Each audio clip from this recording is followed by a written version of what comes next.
With an interdisciplinary studies degree from Emily Carr and further education from the Information Technology Design Center in Toronto, Michael has, from the outset of his career, dedicated himself to a diverse interdisciplinary artistic practice that involves site-specific work, video and web work, new media, installation, and photo. A visit to Alstad's website, which I hope you all got to, I forwarded to them all, quickly illustrates his breadth of interests, exhibitions, and collaborations. Within the list of his current projects, he spans an exploratory field that encompasses our airport architecture, grain elevators, eco-technologies, and environmentalism. Alstad often collaborates with individual artists, scientists, and collectives. He is the founding member of the Canadian artist collective Symbiosis and Year 01, which is, quote, a media arts collective committed to the production, development, and distribution of electronic media art through net-based projects and site-specific public art exhibitions. Alstad has shown his work throughout Canada and the US, in Europe, Britain, and Brazil. That's the formal introduction.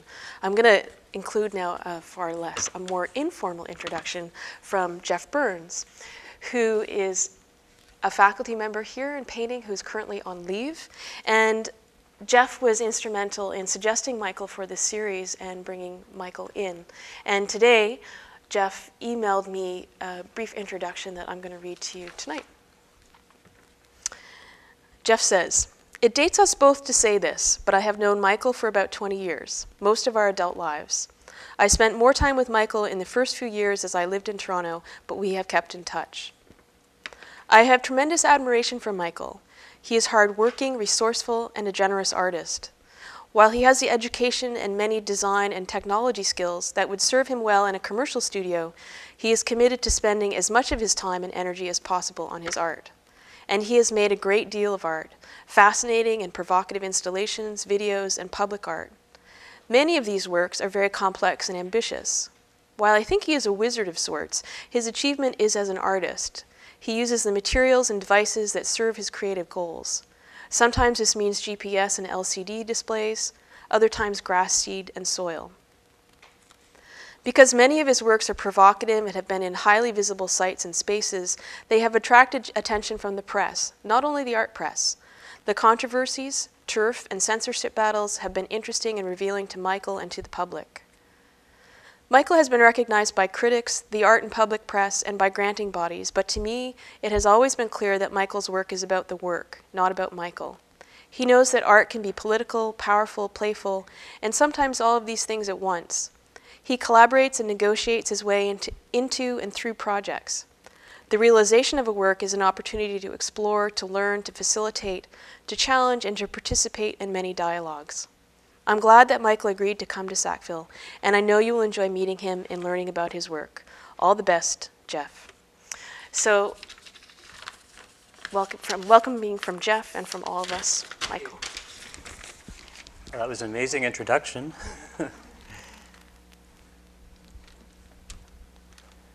So I think what I'll do is just jump right into this because, I mean, that introduction really was covered a lot. And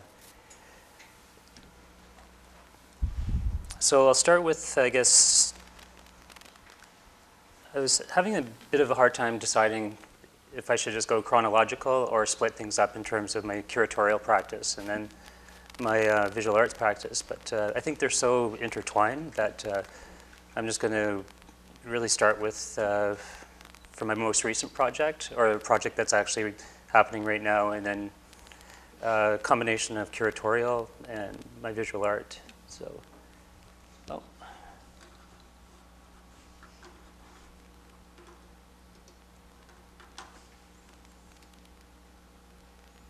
And PowerPoint is very new. I usually use keystones or keys, so it's, bear with me here.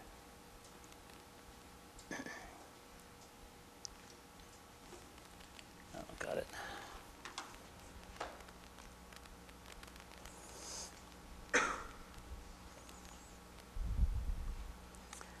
Okay, so as Leah said in her introduction, I practice in site-specific art and video installation, photography, digital, interactive, located media, and web. I was educated at Emily Carr and moved to Toronto in the early 90s. And was co-founder of Symbiosis and Year 01, both in the 90s, and Symbiosis was more of a site-specific public intervention collective, and Year Zero One is, we started in the mid-90s as a collective that was basically online entity for the first few years.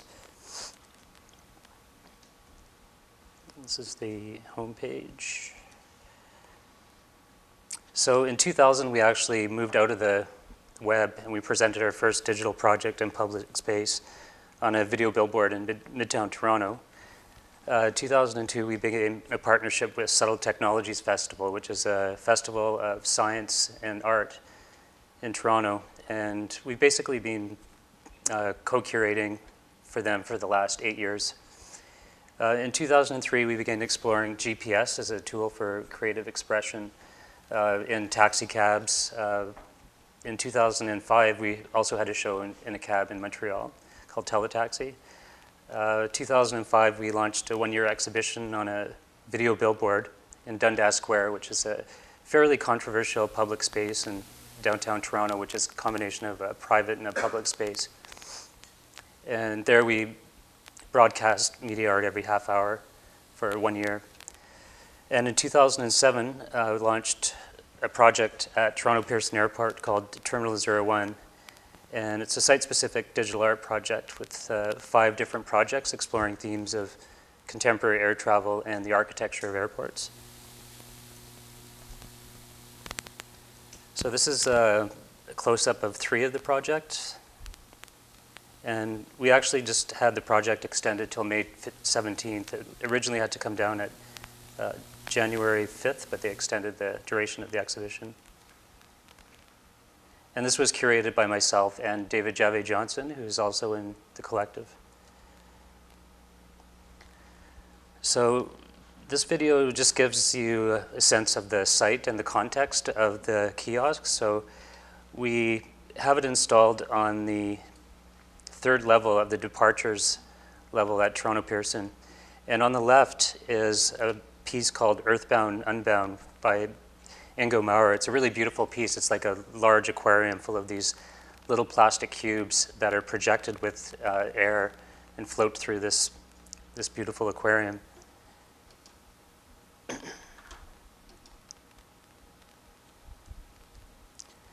So I'll move from the left to the right. This is the first project by Eric Adelgard and Chris Salter. And it's called just Dual Term, and it's basically a streamed piece which is in Second Life. And the interesting thing about this project is you're basically standing in a simulation of the environment that's immediately around this kiosk on level 3. So you recognize various aspects of the terminal around you while you're actually in Second Life.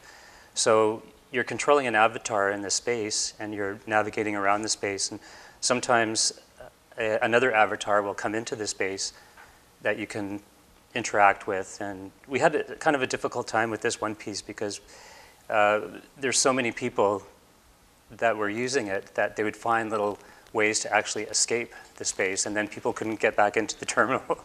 So it was a bit problematic. This piece by Daniel Schiffman is this web camera on the side basically captures motion of the participant. It looks like a flight information screen, but what happens when you approach, all the information scatters. And it basically picks up the motion and captures your silhouette, and all the information adheres to your silhouette. So when you move back and forth, it's like you're dancing with all the information on the screen. And then when you leave, all the information goes back into its place. This is a piece by Katie Thornton called ETA. And it's a Google hack where she found all of the airports around the world where the flights land from Pearson. And she did a screenshot, and then she embedded all the images into the computer. And there's a real-time data stream of all the flights that are suspended in the air at one time. So this row of airports at the bottom are all the flights that are in the air at that one time. And then when a flight lands, then the satellite view of the city will show up on the screen.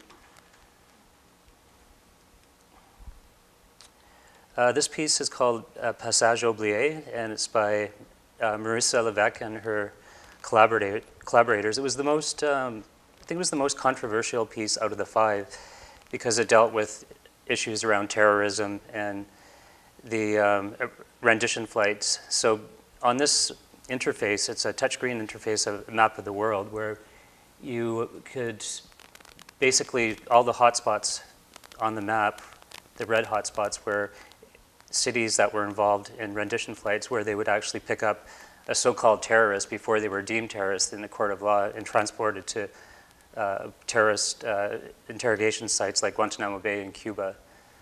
So in this picture you see somebody texting. You could actually text SMS the artists that are involved in this project, and then they would immediately sort of curate the response of whoever's interacting with the piece, and then it would appear on the screen, usually within 15, 20 minutes.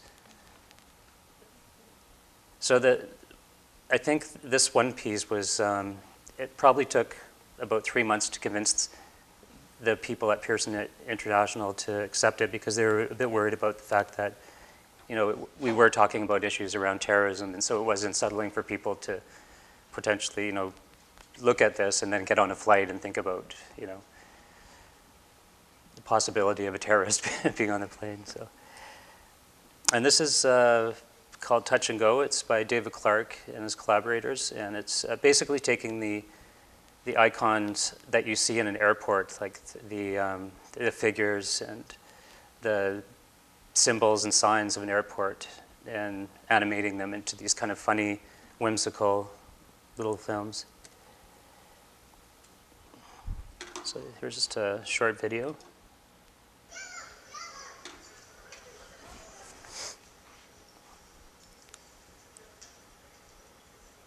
So the kiosk is actually built out of about 256 little plastic leaves, and there's little planes that are embedded right on the plastic leaves that are adjustable.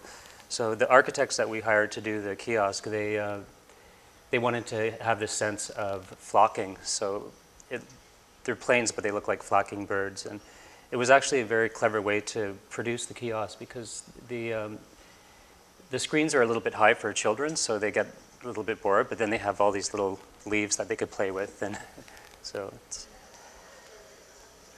you can see this piece on the left, Daniel Shippen, that's information that's kind of flocking as well.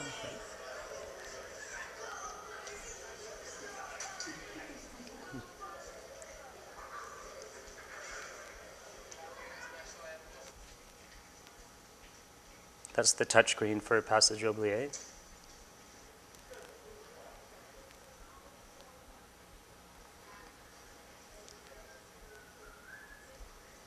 It was an interesting space because of the fact, too, that we had, there was a series of flight information screens right by the kiosk, so people were actually, looking at this as an information screen, so they were quite startled when all the information would disperse.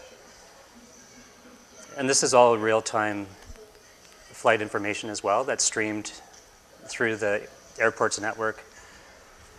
That was quite a challenge as well because we had to bring 2 different departments together, information technology and then the public art curator. And that was one of the first times that they actually got together to work on a project. So it was definitely a lot of teamwork. And there was also issues about security because we were basically plugging right into the airport's network to do these generative art pieces.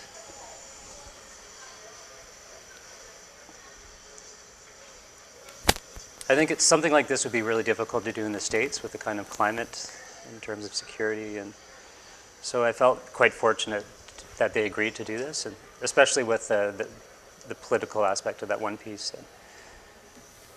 And you can see the moving cubes of the piece across from the kiosk.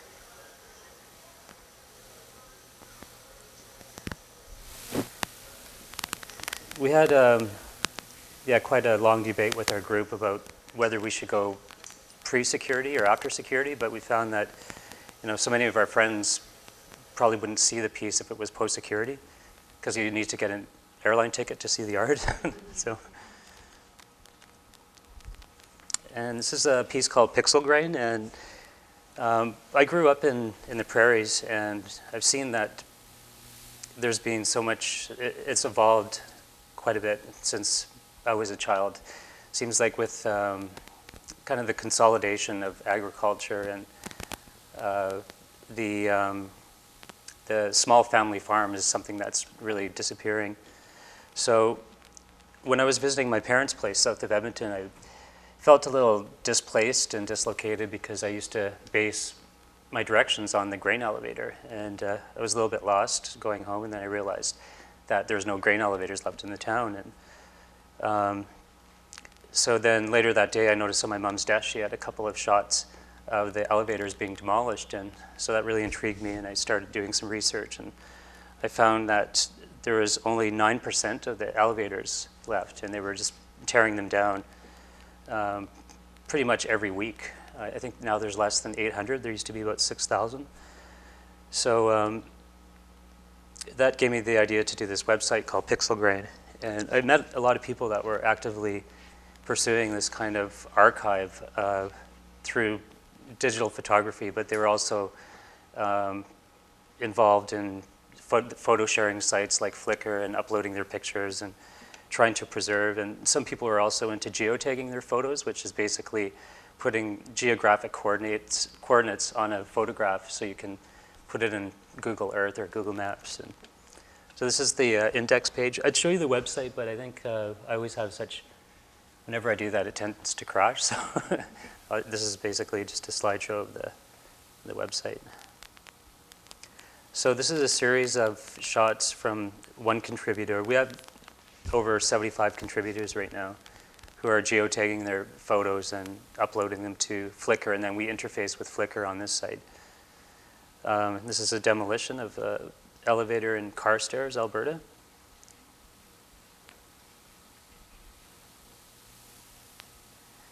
And this is the index page of the video page. This is Percy Schmeiser. He's a really interesting character. He actually has been involved in a 10-year court case with Monsanto. And Monsanto is suing him because they claim that he's using their GMO, genetically modified organism seeds, but he claimed that the seeds basically flew from another farm onto his site and contaminated his farm. And I'm really glad that I was able to hook up with him because I read a lot about the court case, and I think he just recently won an award, and he's really become famous internationally for being the small independent farmer who's taking on the multinational corporation. And there seems to be like a lot of monocrops and really like vast areas in Saskatchewan which are all now controlled by several farmers, which is totally different from when I grew up in that area. So these are just a few little short clips from the interviews, from the interview page. When you're at the website, you can actually look at the videos through chapters, or you can look at them through a map interface. Oh, sorry. Elevators began to disappear in Saskatchewan. Can the volume go up a bit, or is that? Got interested in grain elevators because they started tearing them down, and the obsession has turned into a hobby. The prairies will be recognized. Can you guys hear that, or is it? So that's one of the reasons I thought we should keep it. Forgot but not forgotten. How's that? Tales of the Disappearing Grain Elevators, published by New West Press. I think that what happens is that we have this greater separation between the farmer or the primary producer and the consumer. But each family wrote their own history. But I think if we had to do it over again, I'd write yours and you'd write mine. Somebody should go around the country and start mapping out the elevators where they were and maybe do their history. A lot of towns had 3, 4. For instance, at one time, Indian Head had 13 elevators. The farmers would often say, when the grain elevator goes, the town is going soon. And we saw that happen very often. So they have our seed, all our research for what we did for 50 years. So talk about biopiracy. They got the grain elevator for $1, and I have found a contract in the office, and it shows the previous sale, which I think was $245,000. So we got a real deal, right? Or there was a massive depreciation there. I'm not sure which. If we were transported up this elevator, you and me. So this is a shot of one of the submissions that is geotagged and put into Google Maps, and you can also see this on Google Earth as well. And when you click on the icon, it goes directly to the person that submitted the photo. So it started with myself and Leah Lazariak from Montreal, and we took about 150 shots of the elevators, but now we have something like 800, and there's over 70 people now. Another one in White Bear, Saskatchewan. And probably about 25% of the ones that we shot are already gone. And we started in 2006. So this is a geotag video that was uploaded to YouTube, and our site interfaces with YouTube as well. So how we interface with all of these different elements on the web is we use things that are called widgets. So it basically looks like everything is part of our site, but it's interfacing with other sites on the web. This is a video showing an elevator being moved from one location to another. I think it went 100 kilometers in total. Why did they move it? They were going to tear it down, and then there's a little museum south of Moose Jaw, and they got wind of the fact that they were tearing it down, and they offered a space for it. So it kind of reminds me of Monty Python or something.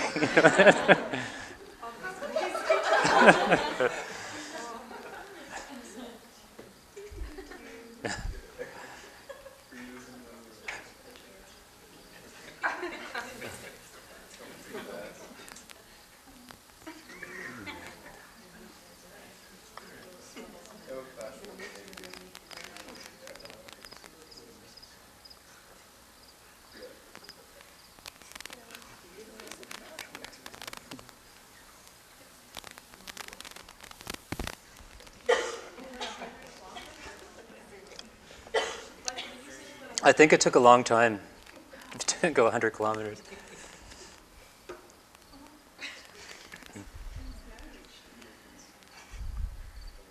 And the museum that they moved it to is called Sunken Ship, and it was this crazy farmer that originally lived in Finland, and he always wanted to take a boat back to Finland, but he lived in the middle of the prairies, so he had wooden teeth, and he constructed this huge ship in the middle of the prairies, thinking that he could just start on the river, and then the river would, take him to like Winnipeg, and then he'd end up in Hudson's Bay.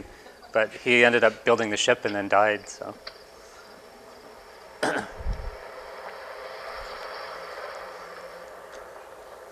so you get the picture there.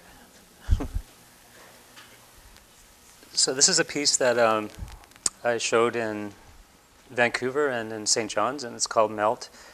And I was really fascinated by a lot of the satellite footage that I saw, especially on the web.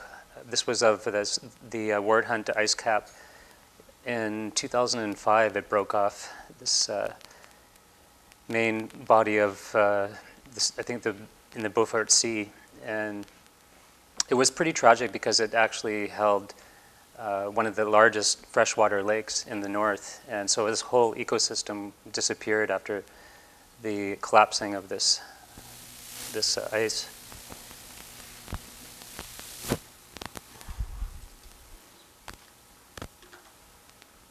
So there's three elements to this piece. There's a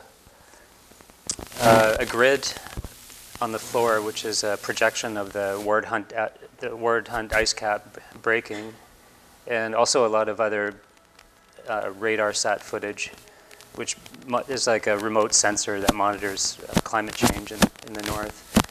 And I created a diorama. This is the diorama here, out of things like disposed of styrofoam chips and styrofoam that you find inside of boxes, which had interesting shapes, and I just carved them. And then I had a webcam on a fan that would pan back and forth onto the diorama and project it. So you had this kind of idea of duplicity of what is actually real and what is mediated. And then there is a participant, the people that would walk into the space, they would be tracked by a web camera and captured and fed into this software called Pure Data. And then their silhouette would be mixed with the radar sat footage and then outputted onto this grid of styrofoam bowls with water. Unfortunately, it didn't get very good documentation because there's a lot of reflection from the water. So.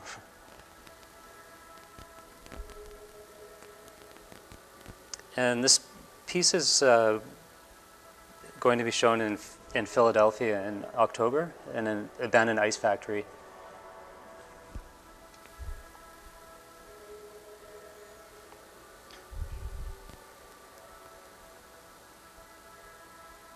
It's interesting when I first had the idea, it was in 2005, and it's amazing, like in the last few years, how much global warming has been in the press, and it's, of course, the lights out thing that was on Saturday.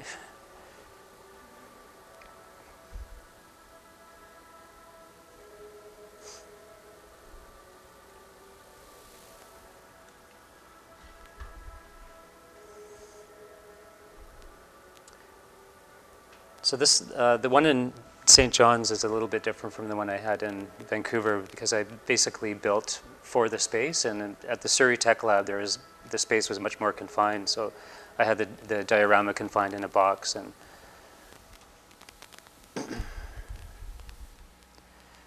so this is a project, one-year project called Transmedia 2959 that was curated by myself and Michelle Kasperzak from year 01.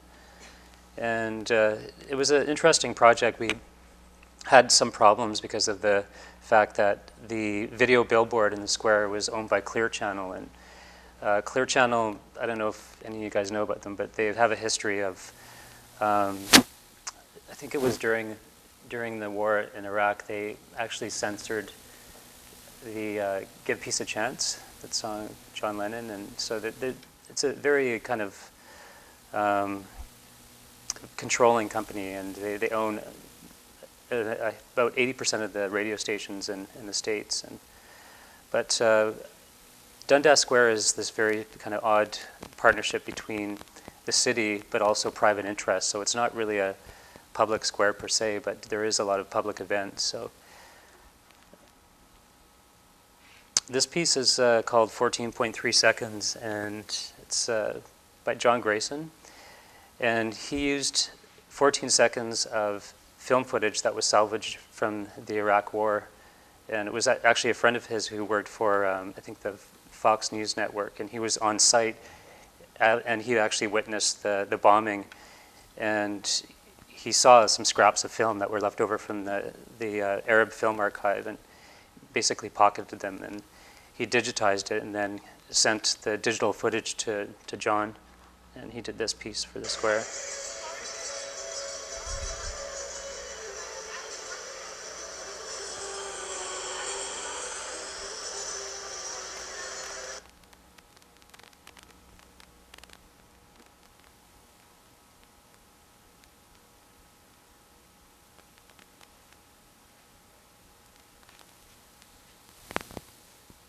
So one side is real time and the other side is slowed down.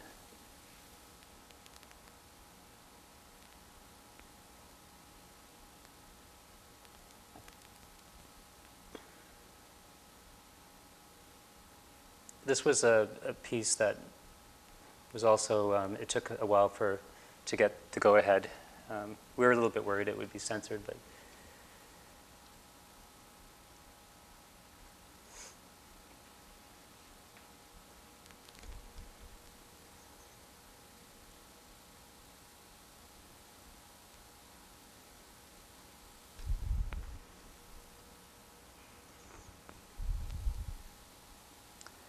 This is a piece called Economies of Scale by Brenda Goldstein, and this was shot right in the center of the financial district in Toronto at Bay and King Street, and it's a durational performance. She was kind of interested in contrasting the real kind of subtle, still motions inspired by Buto dance in Japan with the activity in the financial district. And so this piece wasn't accepted by Clear Channel because if you notice behind the performance artist, there's a little BMO logo, and they said that that was basically a conflict, that there would be copyright issues. And you see there's a video billboard behind her as well, and they said that was competition, which I found kind of ironic because, I mean, our urban centers are full of these ads and, you know, logos and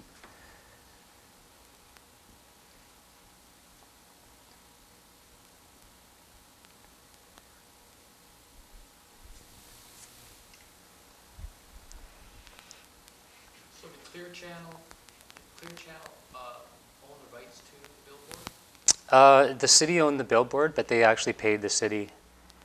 But it seemed like whenever there was an issue, the person that I was dealing with from the city, who was at Dundas Square, he would always, you know, direct everything to Clear Channel. So anyways, she had the option of either opting out or redoing the piece, and she decided that she would redo the piece. So as you can see, there's no signs or anything behind her, but in a way, I actually quite like this. I think it was a good way to deal with what I think was censorship.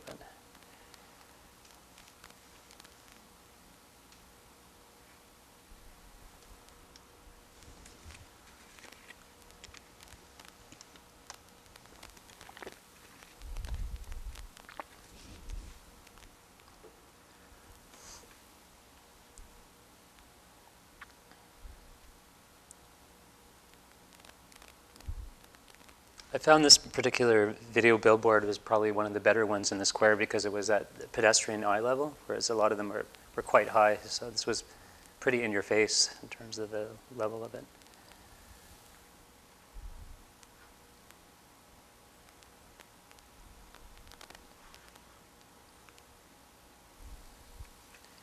So this is a piece by the City Beautification Ensemble, and this was another piece that was they had a problem with. They felt that it wasn't very balanced, and I'll just play it.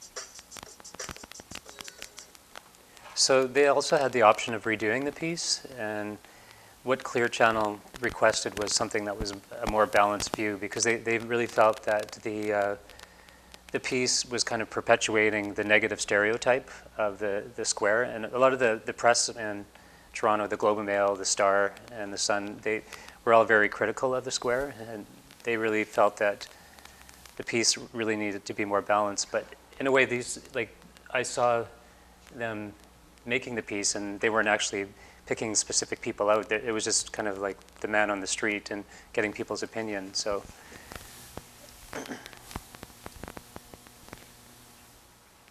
this is a Teletaxi, the site-responsive GPS piece that we did in both Toronto and Montreal. So We had, this is another platform that was originally meant for commercial purposes to have location-aware advertising inside of a cab. So for instance, if you took a cab and you're driving by McDonald's, then all of a sudden a Big Mac would float on the screen.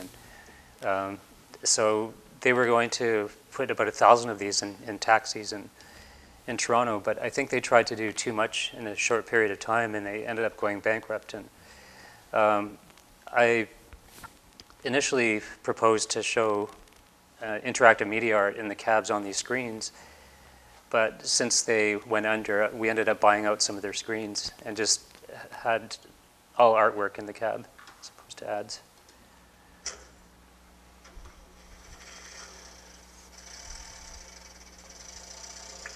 Can you guys hear this?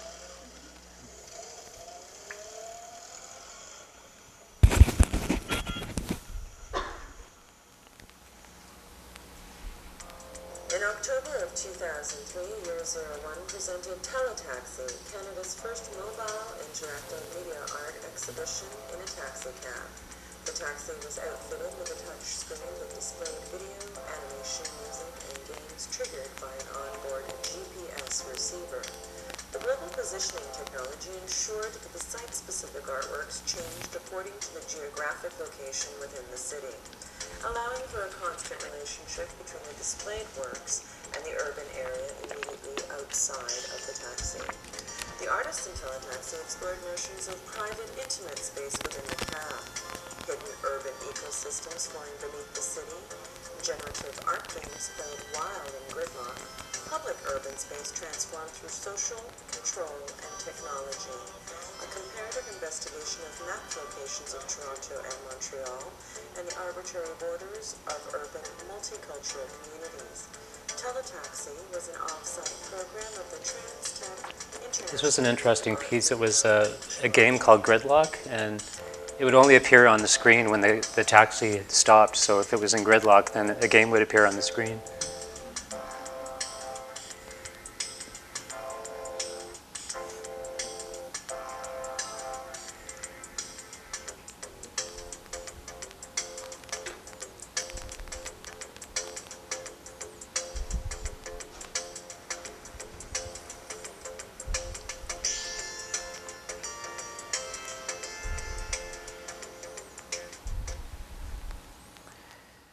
For my contribution to Teletaxi, I did a piece called MAP, Multiple Architectures Platform, and over a one-year period, I documented the Dundas Square area, and this was kind of around the time when it was launched, so it was a very kind of loaded space, and initially it looked like it was going to be a really great, intriguing space. There was a lot of, there's the Iraq War rally, and it was used for this gigantic pillow fight by this collective, but then it started to become more and more commercial, where there certain parts of the square were off key. You couldn't enter these kind of gated zones because they'd be like, BMW would have their own private parties in a tent, and so I think that's when really people started becoming very critical of the square, because they felt that it was a public space, but more and more it became taken over by commercial endeavors. And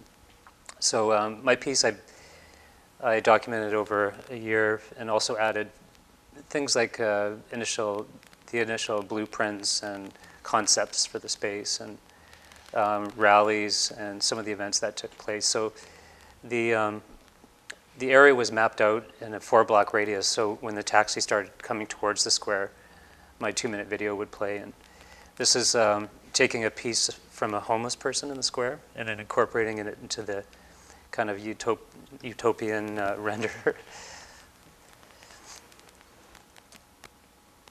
And this is a piece called Territories, and it was a kinetic sculpture and library intervention at the Cambridge Galleries in Ontario. Oops. So with this piece, I found this image of a bear on the Endangered Species website. I think it was the World Wildlife Foundation, and I increased it in size in Photoshop, so it was the the same size as a mature polar bear. And I divided up the image into about, I think it was about 800 pieces. And I cut up the images for both sides, and I put them in these little tiny Ziploc bags, the ones that you buy at head shops on Yonge Street, and just kind of rebuilt the bear.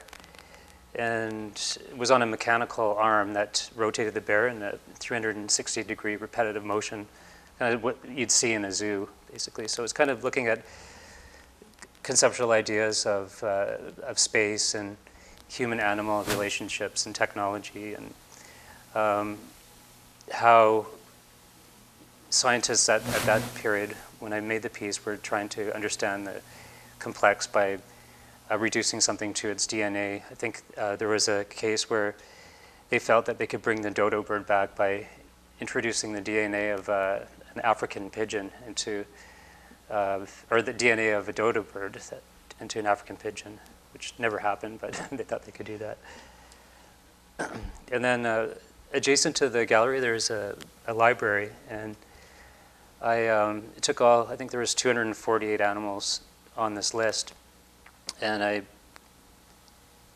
put them in these little Ziploc bags and just found various books in the library. And some of the books looked like they would be quite popular, and others were obviously not taken out for years. They were kind of dusty, and so they were just discovered over time.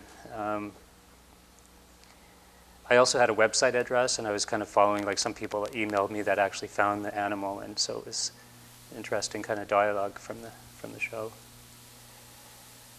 And this is another video billboard project, and that was in 2002. The whole video billboard thing, in terms of showing media, art, and public space, has really taken off in the last few years. Like, there's big international conferences now. I think we had one in Manchester, and we have one in Sydney coming up in about 2 months. And this is called 15 Seconds of Fame. We had only 15 seconds, and we had to basically think of works that were suitable in this kind of context. So I kind of thought of the idea of this acceleration of media and celebrity culture, and I was inspired by Warhol's, one of his early silent films called Blowjob.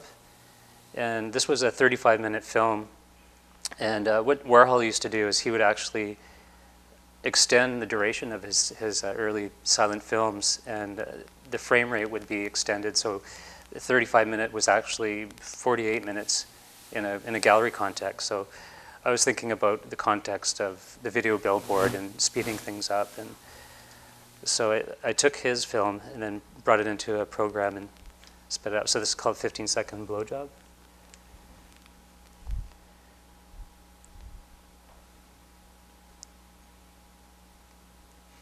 And it was one of the larger billboards in the city, and it was on the Church of Scientology on the side. So it was, and also another thing was they were going to pull this piece.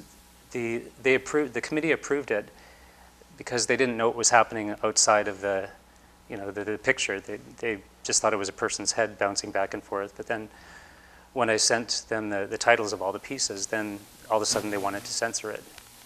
So I had to act really quick and think of, I didn't really want to redo the piece, so I suggested, well, why don't I call it Speed? And just that day I was looking at a Warhol site, and he was calling his films things like one syllable, like trash and heat. And so I said, okay, can I call it Speed? And I said, okay, sure. But then I switched it back to 50-Second Blowjob afterwards.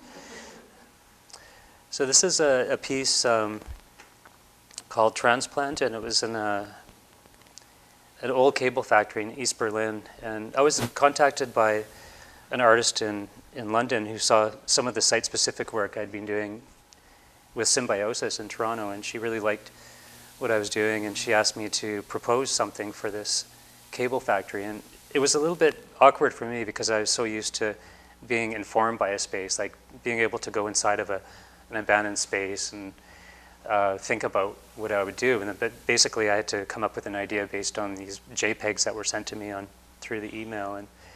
But I really wanted to go to Berlin, and so I suggested these these spiral-shaped grass pieces that kind of looking at ideas of utopian architecture and sustainability. And I really like the kind of contrast between the forms of the rigid sort of right angle forms of the factory and the round shapes in nature. There was no water source in this factory, so I'd have to take a bucket down to the river Spree and with a rope and just bring back buckets of water. So the piece growed over time, so it was quite beautiful, and it transformed the space, and just the air quality, and it was a really nice piece to work on.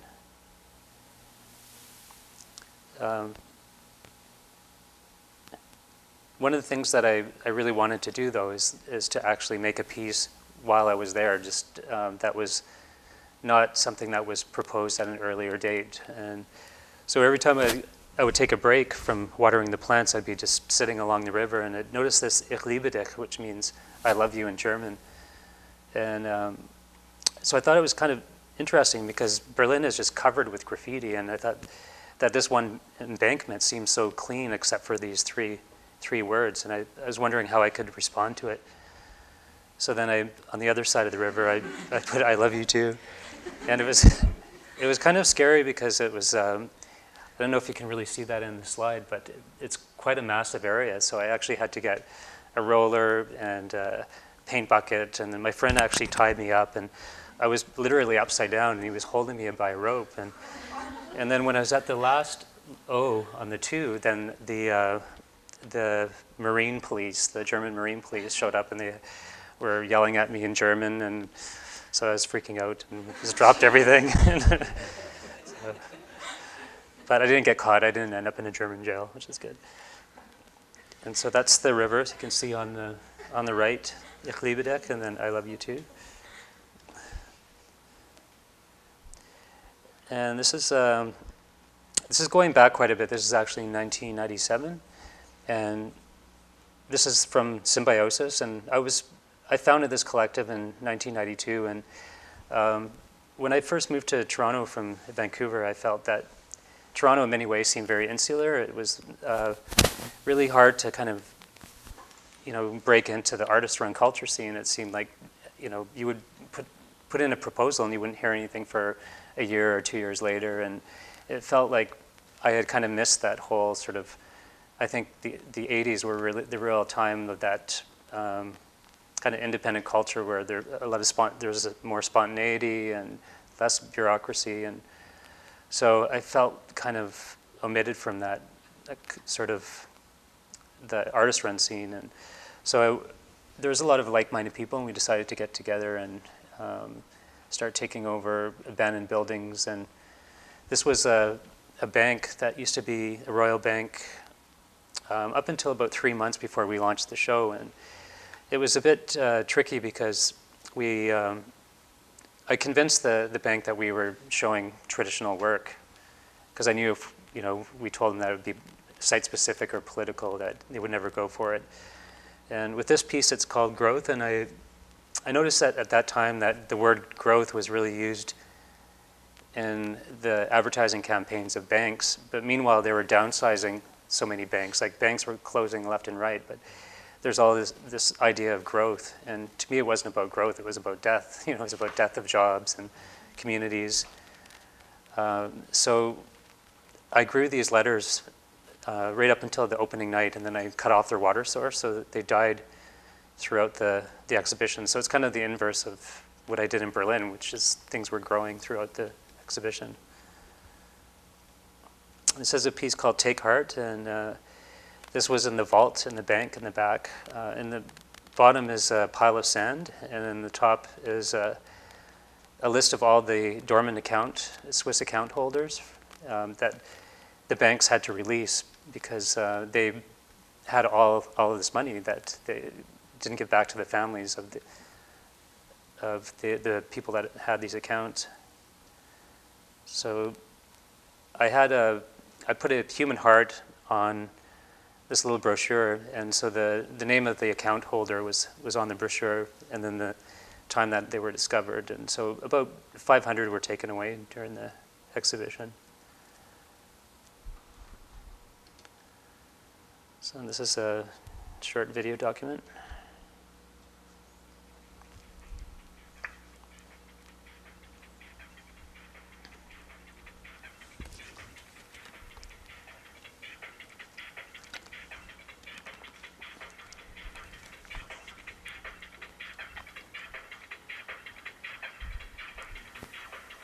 This was done by Leslie Peters, who's a video artist who's been doing really well now.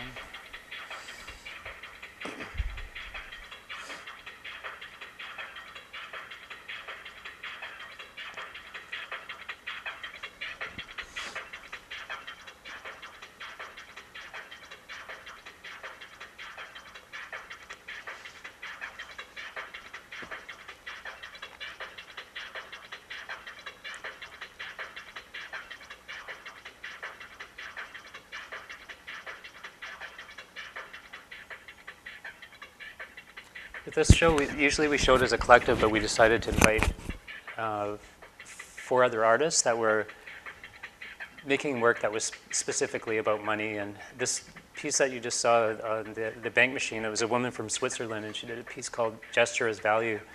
And she got permission by NCR to use one of the bank machines, and she stacked the bank machine with art. So it would still work as a bank machine, so you'd use your bank card and you get art instead of money. But a lot of people didn't realize they were supposed to make an artwork and then put it in an envelope and then put it into the machine and then get an artwork back, because it was talking about, you know, social exchange instead of monetary. But there would be some really irate Bay Street people that would come in and just get art and be disappointed because they wanted money. So.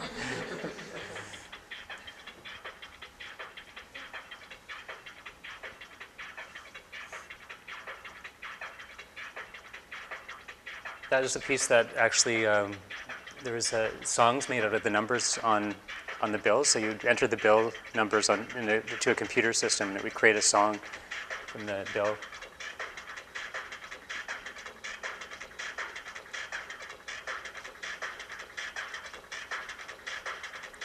It's a kinetic piggy bank.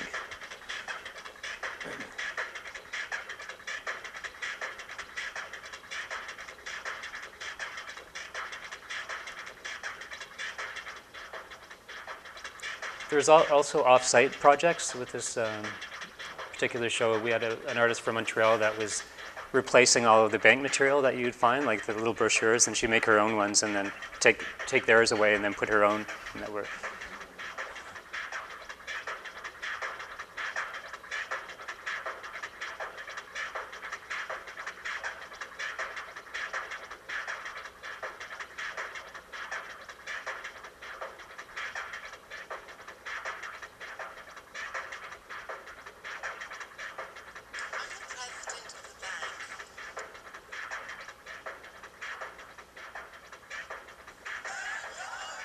There's a money-burning performance.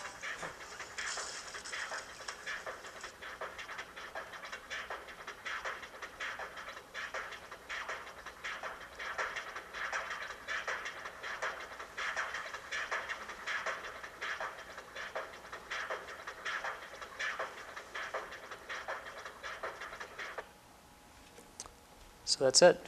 I just thought it'd be better just to show things briefly, and then if you're interested in talking further about any particular project, I can go back to it. Or, you know.